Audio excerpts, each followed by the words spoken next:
présenté par Télé Élan. Vous êtes enfin aux commandes. Pour en savoir plus, visitez Rogers.com.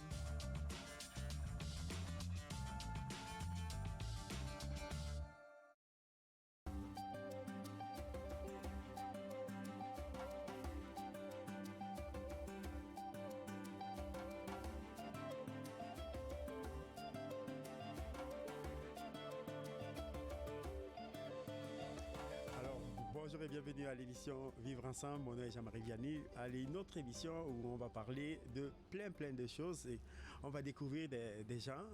Surtout à cette émission-ci, nous allons avoir Claude Andrea Boni qui a plusieurs chapeaux, plusieurs cordes à son arc. Et puis, bonjour Claude Andrea. Bonjour Jean-Marie. J'aime ton sourire et je sais qu'on va s'amuser. Oui, j'espère aussi. Merci d'avoir accepté de passer à l'émission Vivre Ensemble. Avec plaisir. Comment ça va? Ça va super bien. Oui. On vient de terminer une saison là, mais tu fais partie de la famille Rogers. On vient de terminer notre saison entre nous, donc j'ai un petit repos là. Un petit repos, profite, on se sent zen un peu. Oui, tranquille là. C'est ça. On commence à penser aux nouveaux projets. Exactement. Et puis à planifier la saison estivale. Et puis je profite en même temps pour les gens qui nous regardent à la suivre. Voilà. Et donc, mais comment était la saison?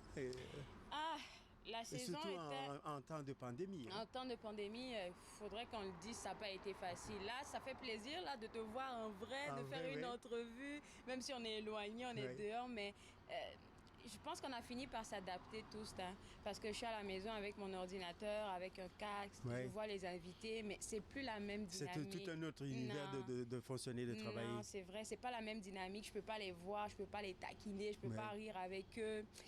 Mais ça fait quand même une année qu'on traîne dans ça. J'ai fini par m'habituer et j'ai hâte qu'enfin on puisse retourner en studio. Donc, comme pour les gens des médias, tu peux le savoir parce que tu travailles là-dedans, ça n'a pas été facile. Ça n'a pas été facile, parce qu'on aime le contact avec les gens. Beaucoup de défis quand même, hein? On a été...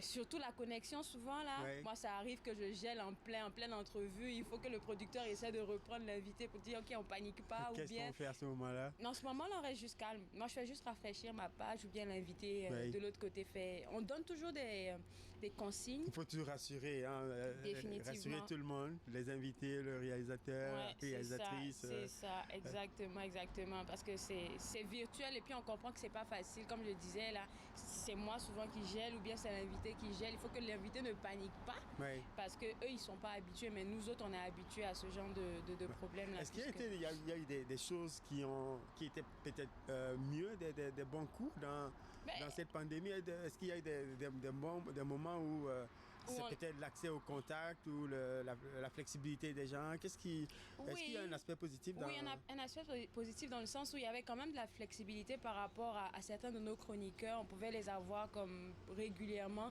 quand on avait besoin de remplir un trou. Ils étaient toujours disponibles pour nous parce qu'ils travaillaient de la maison. Donc, ils pouvaient se permettre de prendre une petite pause pour parler avec nous. Ça, j'ai beaucoup apprécié. D'autres bons coups pour ça, je salue mon équipe pour ça, c'est qu'au fur et à mesure qu'on avançait dans la saison, on s'adaptait.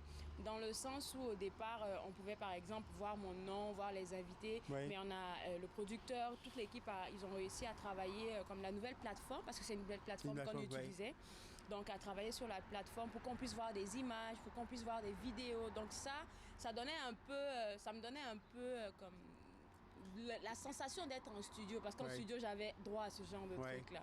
Donc ça, ce sont les bons coups. Est-ce qu'il y a des choses qui te manquaient? L'ambiance du studio, c'est quelque chose. Oui. L'ambiance du studio. Qu'est-ce qui te manquait dans l'ambiance du studio? La chaleur des gens.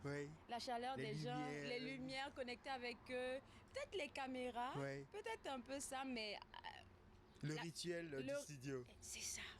Tu as mis le mot dessus, le rituel du studio. Le rituel du studio, oui, c'est ça qui me manquait. Puis vraiment, comme parler avec les gens, parce que souvent, après les émissions, on peut rester là à jaser avec les invités, mais on n'avait plus ça, là. Quand l'émission est terminée, elle est terminée. Mais voilà. Mais au moins, ça, quand même, on a survécu, on est en train de survivre, on est en train de passer au travail tranquillement. Définitivement. La sortie du tunnel, tu l'envisages comment? J'espère, on croise les doigts parce que c'est ça, je pense que l'équipe et puis la station de Rogers discutent là-dessus, voir si la saison prochaine, on pourra avoir tous accès au studio. Je sais pas, peut-être même si moi j'ai accès au studio que les invités n'ont pas accès, nous on est déjà préparés à cette éventualité-là. Donc oui, moi j'espère pour la prochaine saison que je pourrai au moins revenir en studio. C'est ça mon souhait. Ouais, toi tu es une personne, une dame de parcours, arrivée dans la région, au pays, t'embarques dans des projets comme cela. C'est un miracle.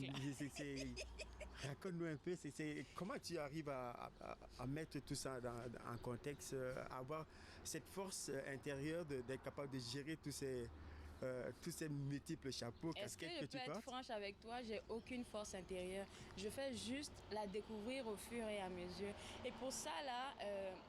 Tu me l'as dit, on va parler un peu de mon parcours d'écrivain un peu plus tard, mais comme je l'ai mentionné pour ceux qui vont le lire, ce recueil-là, j'ai été vraiment poussée dans mes retranchements, poussée dans tout ce que je pensais ne pas pouvoir faire. Et ça, là, je fais un petit coucou à mon producteur, Yolan Lessard, parce que c'est la famille Rogers qui m'a accueilli et qui m'a fait éclore quelque part. De la Côte d'Ivoire à Ottawa et à ta petite, tu as créé une nouvelle petite Côte d'Ivoire où tu as rencontré une nouvelle famille. J'ai eu mon père ici, là, voilà. Mon père protecteur, là, Yolan Lessard, qui va prendre la dot au cas où quelqu'un veut m'épouser, là, c'est lui qui va prendre la dot. Non, mais pour être sérieuse, c'est vraiment ici que j'ai appris à me... Le Canada, je dis, m'a fait un cadeau, en fait.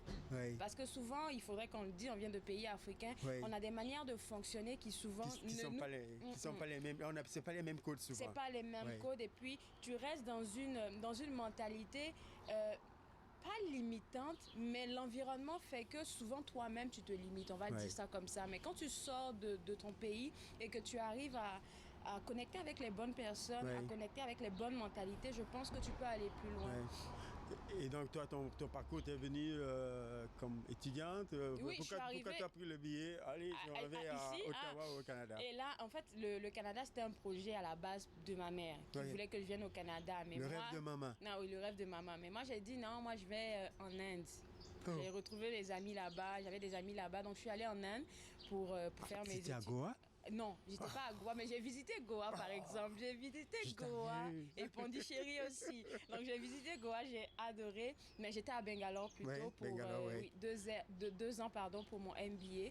Et puis ensuite de ça, je suis rentrée, j'ai commencé même, on pourrait dire que j'ai commencé à travailler. Donc la vie professionnelle a commencé tranquillement en Côte d'Ivoire. Oui, et puis là ma mère me dit, est-ce que le projet d'aller au Canada, ça t'intéresse toujours? Je dis, mais tu m'as dit que tu n'as plus de sous pour moi, là, que je suis grande fille, il faut que je me débrouille. Là.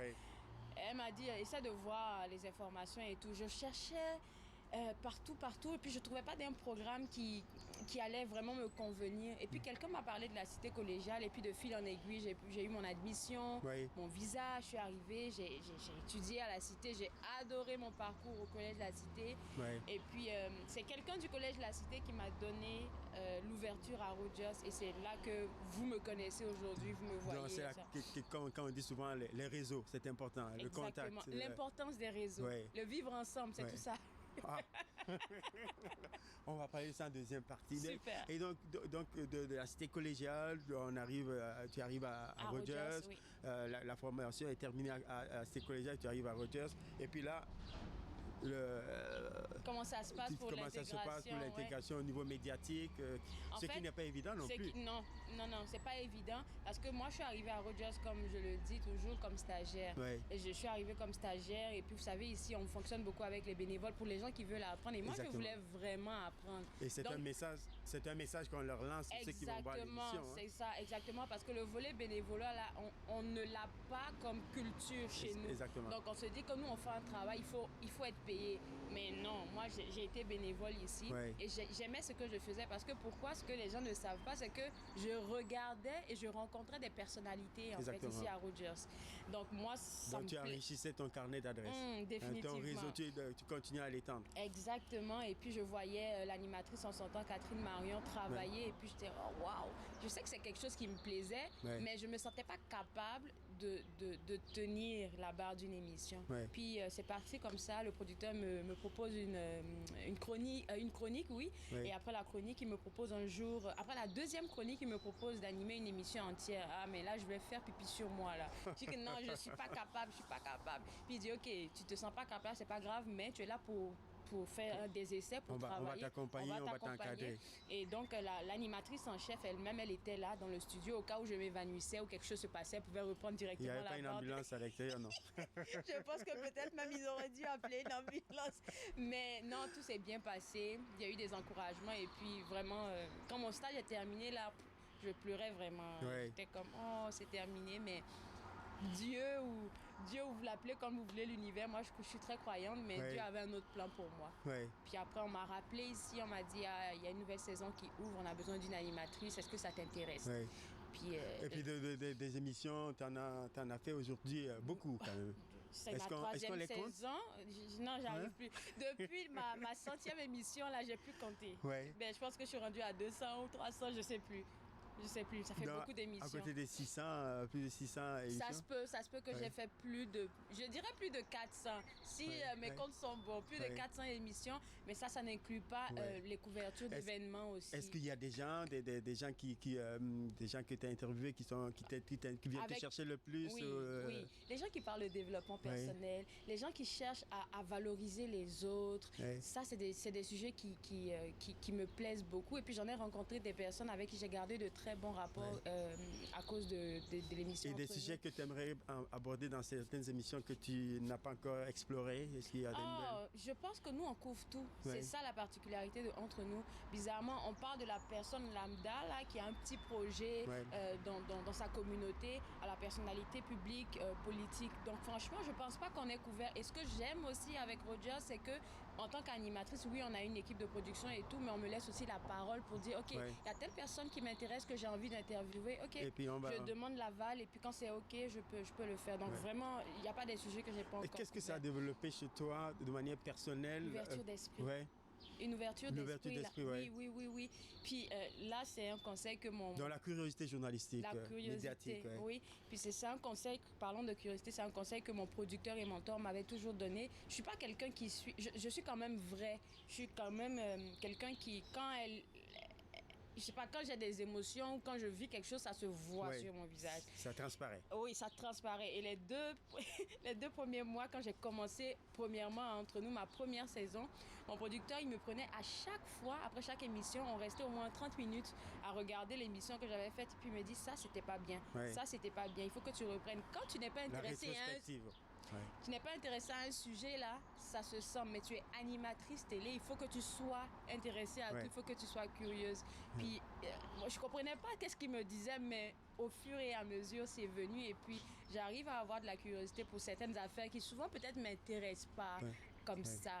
Et donc, j'arrive à pousser la curiosité. Et donc, tu as développé ton univers avec ça. Mon univers avec ça, comme je te disais, une ouverture d'esprit, une compréhension de beaucoup de choses en même temps. Et en fait, ça fait du bien. Ça fait du bien. Ça donne du bagage. Ça donne du bagage. Et puis, peut-être des jeunes de la communauté ou des jeunes qui regardent ça, quand ils veulent, peut-être ils ont envie de s'identifier à toi. Quel genre de message tu leur transmettrais avant d'aller à la pause? À la pause, c'est juste d'aller cogner. Moi, je suis quelqu'un, quand je veux quelque chose, là, je vais le chercher. Et on n'a pas... En tant qu'Africain, malheureusement, ou immigrant, quand on arrive ici, on a tendance à rester entre nous. Et puis moi, là, j'essayais de sortir de ma salle de classe. J'allais travailler pour les journées portes ouvertes de mon école. Donc, c'est ça, de sortir, de faire un contact, de laisser ton nom dans la tête des gens. Comme ça, demain, s'il y a quelque chose, ils vont penser directement à toi. Alors, avec ta permission, Claude-André Bonny, nous allons prendre une courte pause. Et puis, vous qui nous écoutez, ne quittez pas parce qu'on va revenir avec un concept, le concept du vivre ensemble. Vous savez qu'elle est écrivaine aussi. Elle va nous en parler. Ne quittez pas, on revient tout de suite après la pause.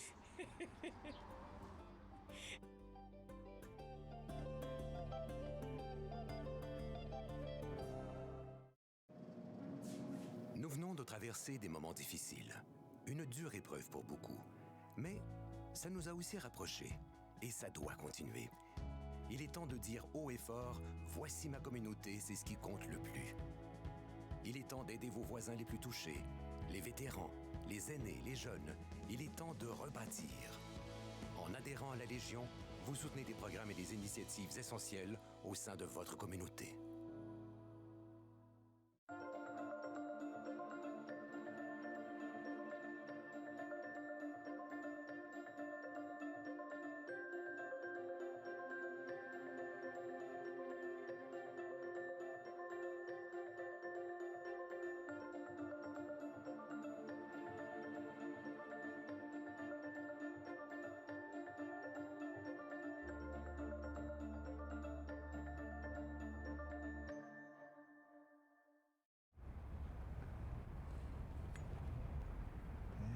Ça c'est beau ça. Ça rapproche. Le Peintre des 4 saisons, mercredi 19h30 sur TV Rogers.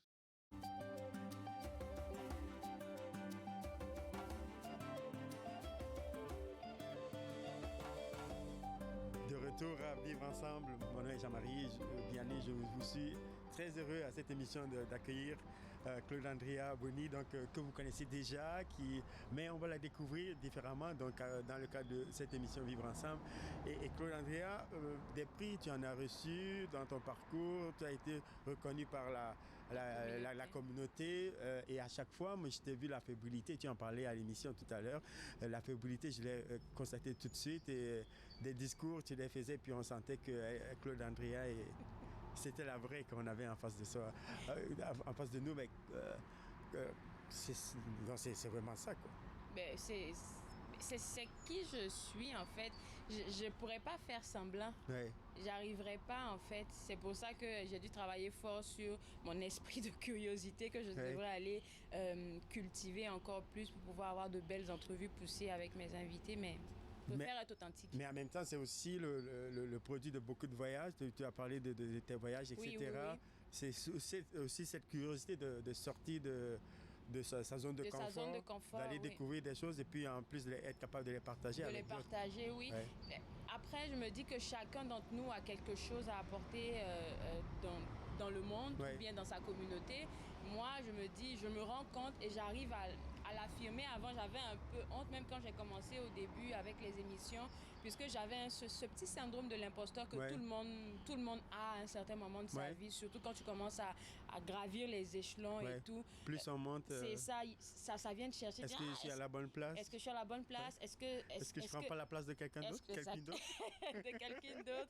Mais en parlant de ça, là, prendre la place de quelqu'un d'autre, quand on m'a proposé d'animer officiellement les émissions entre nous, j'ai dit au producteur, je me sens pas capable parce que j'ai vu l'ancienne animatrice travailler et il a dit une chose qui m'a fait réfléchir. Il m'a dit je veux pas que tu fasses comme elle, c'est ta personnalité que je veux mettre. Chacun a son style. Hein? C'est ça, c'est ta personnalité que je veux mettre en avant. Donc je dis si lui me dit que c'est ma personnalité qu'il veut mettre en avant, c'est que ma personnalité n'est pas si désagréable que ça. Donc j'ai travaillé dessus. Donc il y a quelque chose d'unique et de particulier qui te permet de rentrer en contact. Définitivement. T'as ta marque qui est là et puis c'est ça. Certaines personnes me donnent le titre de l'animatrice amicale et c'est ça que je suis. Donc, et ça t'a permis d'aller dans des zones dans lesquelles on ne va pas souvent. Ton projet... Ton projet de la pandémie, là. Mon projet de la pandémie. On parlait, c'était quoi le titre? Erotica. Erotica. Oui. Et là, moi, je veux savoir. Merci de me donner la lanterne parce que je veux pas que ça prête à confusion. En fait, pendant la pandémie, j'ai des amis qui sont en couple et on en parlait. Et puis, il y a une de mes grandes sœurs qui vit en France, une cousine à moi qui me disait j'ai vu des statistiques et qu'on disait après la pandémie, là, il y allait avoir beaucoup de divorces. Et puis, après, moi, j'étais posée dans mon salon, je me demandais, mais qu'est-ce qui se passe avec les couples? Et je me suis rendu compte que j'ai eu des relations et je me rends compte que notre génération actuelle, on ne prend pas le temps de bâtir une vraie connexion émotionnelle. Je ne dis pas d'être toujours ensemble, toujours les pieds dans les pieds, non. Le vivre ensemble, la collaboration, le partenariat. D'avoir des moments de qualité qui vont nous rester. Et c'est dans ce sens-là que j'ai lancé le projet Erotica pour permettre aux couples d'avoir la culture des moments de qualité, de pouvoir vraiment les intégrer dans leur routine. Moi, mon but avec Erotica, c'est d'apporter le ludique dans les couples, dans les relations amoureuses. Un peu plus de légèreté, merci. Donc, puis il y a certaines femmes qui sont quand même un peu coincées par rapport à la sensualité. Je dis toujours que les hommes aussi, J'en connais. Vrai, Hein. c'est vrai. La sensualité, ce n'est pas la sexualité. La Ouais. sensualité, c'est avec les sens, alors que la sexualité, c'est autre chose. Et quand je parle de sensualité, je te parle pas d'être sensuel avec n'importe qui, mais Ouais. avec ton conjoint. Ouais. Parce que c'est ça aussi, ça crée des liens. Quand je parle de sensualité, ça peut être des petits messages même, dire à ton conjoint que tu l'aimes le matin, d'une Ouais. manière assez spéciale. La personne se sent spéciale du coup. Et c'est dans ce contexte-là que le projet, il est sorti. Au départ, c'est quelque chose qui est un peu gênant parce Ouais. que érotique, les gens se disent oh, c'est quoi ça et tout. Mais non, Indépendamment non. des communautés aussi. Dépendamment, Où, c'est le ça regard, exactement. Comment Le est-ce qu'on regard- aborde La ces communauté sujets-là? africaine, surtout, moi je vais aller sur ça parce que je suis africaine. La communauté africaine a beaucoup de tabous sur la sexualité, Ouais. encore plus sur la sensualité parce qu'il y a une amalgame qui se fait entre ces deux termes-là. Mhm. Et moi, j'ai une belle relation avec mon père, une belle relation avec mes parents. Ouais. Mon père surtout parce que c'est un homme. Ouais. Donc moi, je suis allée vers lui, je lui ai dit, papa, voilà le projet que j'ai envie de développer. Qu'est-ce que tu en penses? Mon père m'a donné son aval. Lui, Ouais. il est africain. Donc, il me donne son aval, il a compris le concept. Donc, pour le reste, là, les critiques, les autres, là, Voilà. s'il vous plaît, calmez-vous. Et puis, qu'est-ce que tu as découvert avec le projet là, surtout dans le concept du vivre ensemble, de vie de couple, d'harmonie? J'ai découvert qu'en fait, les gens avaient besoin de ça. Ils se cachaient. Parce qu'il y a des femmes qui sont venues m'écrire une box pour me demander, quand je dis une box en message privé, pour Ouais. me demander est-ce que vous pouvez nous aider à être plus sensuel. Je ne sais pas comment travailler ma sensualité. Je ne sais pas. Et là, je me suis rendu compte que j'étais sur la bonne voie. Ouais. J'ai des couples qui m'ont fait des retours, qui m'ont dit on s'est tellement amusé, Ouais. on a tellement pris du bon temps. Et tout ne parle pas que du sexe, mais c'est le fait de prendre une carte dans le jeu de cartes érotiques là, Ouais. qui dit imite ton conjoint. Dans la communication, La peut-être. communication, merci. Ouais. La Mais- communication en couple, c'est quelque chose. C'est primordial, mais la communication, quand elle devient ludique, c'est beaucoup plus, je vais dire, plus facile de dire à ton partenaire ce qui va pas. Ouais. Quand c'est dans un contexte ludique. Et avec ce projet-là, il y a d'autres projets d'écriture aussi. Oui, ben, Un, qui a un grand prix. C'est vrai que je fais beaucoup de choses en Oui. même temps. Je fais beaucoup de choses en même temps, mais ça, c'était juste... j'avais, pendant la pandémie, je me suis dit, ça serait pas mal qu'un jour, je partage mon histoire d'immigrante, Oui. en fait, à ma communauté, ou moi, que j'écrivais. J'ai lancé l'idée comme ça. J'avais même le titre de l'anonymat à la lumière. J'avais Oui. posé ça dans mes notes, dans mon carnet de notes. De carnet de. Dans mon carnet de notes. Oui. Et puis, bon, je me dis, j'ai juste posé ça comme ça. J'avais pas d'idée. J'ai juste mis le titre. Et puis, je dis, un jour, là, je vais écrire quelque chose. Puis, ça a donné que les éditions David, heureusement, qui sont chroniqueurs à notre émission entre ouais. nous, parlaient du concours Histoire d'immigration. Puis, je me suis dit... Un bon projet. Ouais, je me dis, mais c'est pas plus mal. Je pourrais m'essayer. Parce qu'il y avait plus d'une centaine je pense, de dépôts, si je ne me trompe pas, de gens qui ont déposé des scripts. Des scripts, ouais. Et d'être retenu Donc comme... c'était un concours, il fallait proposer C'est un des textes et concours, tout. proposer donc, des ouais. textes et puis créer un beau texte. Il y avait des règles à respecter. Il y avait un Faudrait- atelier aussi qui ont eu. C'est ça, il fallait créer des textes et puis il allait être soumis à un jury qu'on ne connaissait pas. Ouais. Et puis heureusement, mon texte a été, il a été reçu. il a- Bravo.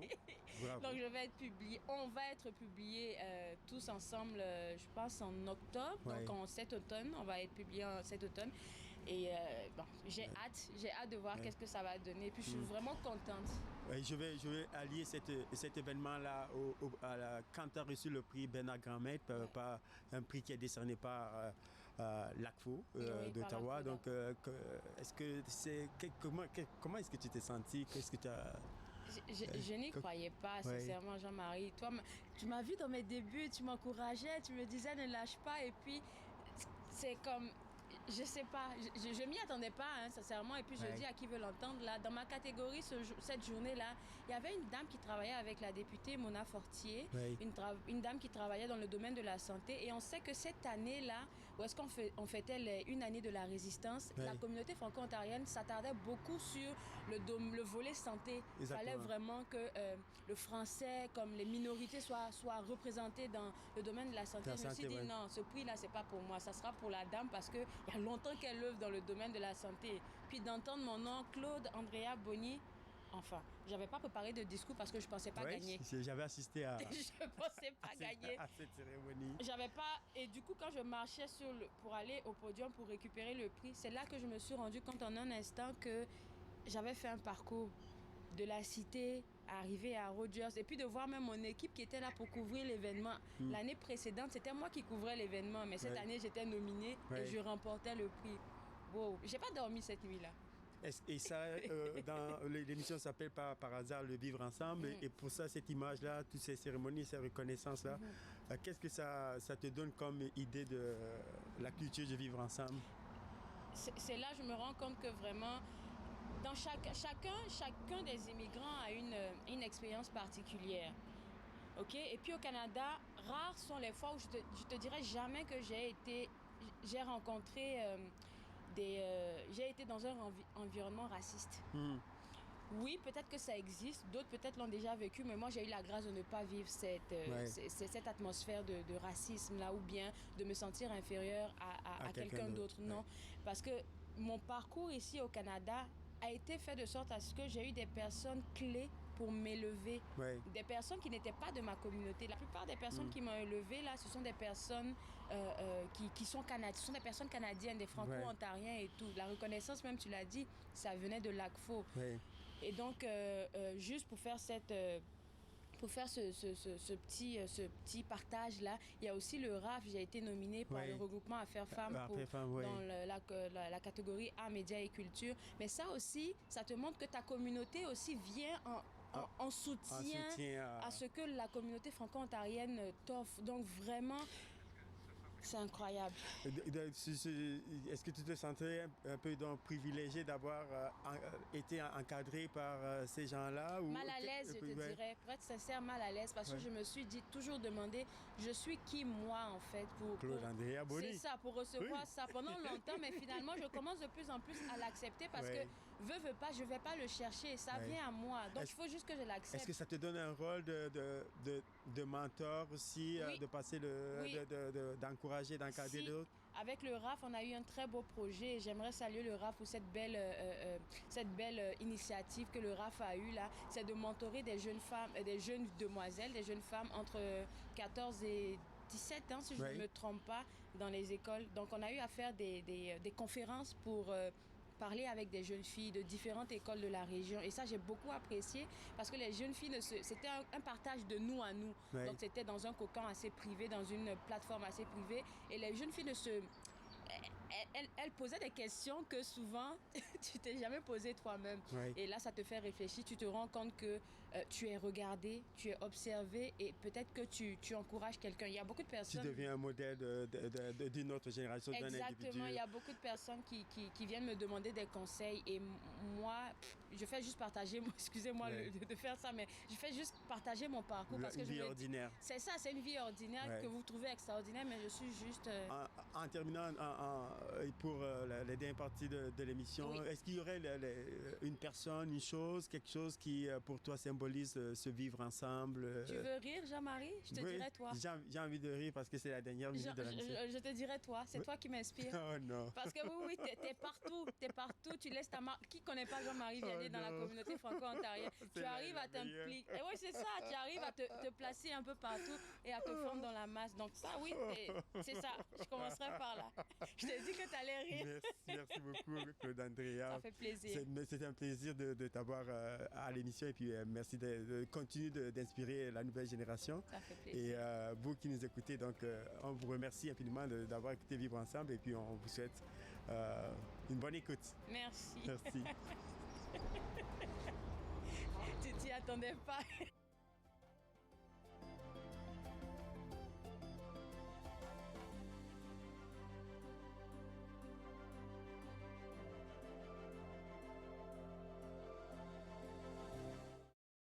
Faites-nous part de vos commentaires en composant le 613-521-2323 par courriel sur Facebook et Twitter.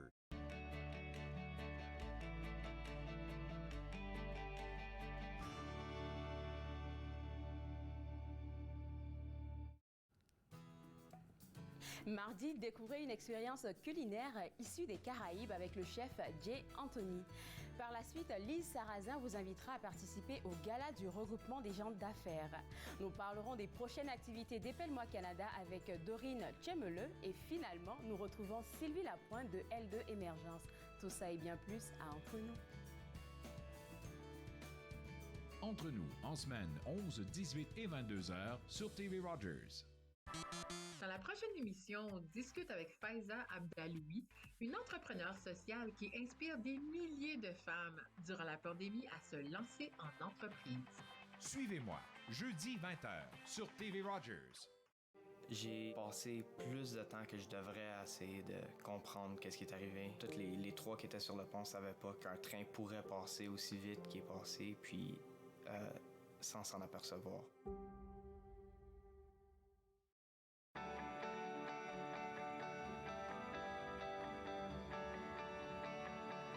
Vous regardez TV Rogers, Ottawa.